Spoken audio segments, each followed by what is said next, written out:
U is die begin. U is die einde. Here, ons kom vanmiddag na U. Here, hierdie voorreg het U vir ons gegee. 'n dag soos hierdie is vir ons gegee. Die tyd en die uur van nou, Here, my God, ons kom. En ons kom bely by U. Here, vergewe ons.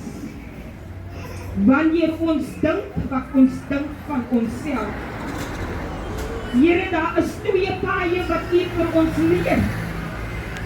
Die breë poort en die noue poort. Here, en U leer ons waarheen lei die breë poort. Alles wat goed lyk, alles wat oké lyk, alles wat vir my is. Maar my God, my Vader, vanmiddag bid ek, Here, namens my broer en my suster, insluitend myself.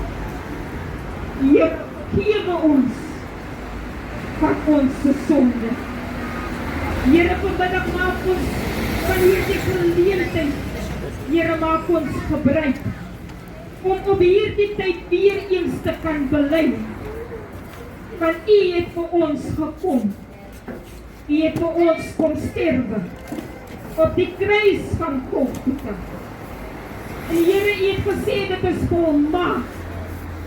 Here, dat nie een van ons verlore moet gaan nie, omdat U die weg en die waarheid en die ewige lewe vir ons kom gee het.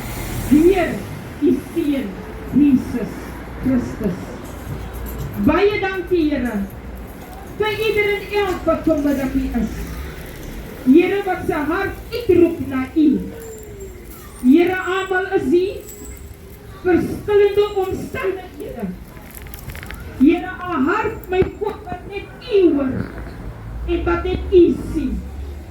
Here, wanneer 'n hart praat, dan praat dit met die lip, maar wanneer dit volume praat, dan praat dit in stilte by U, my God. Here, hier is ons by U voete.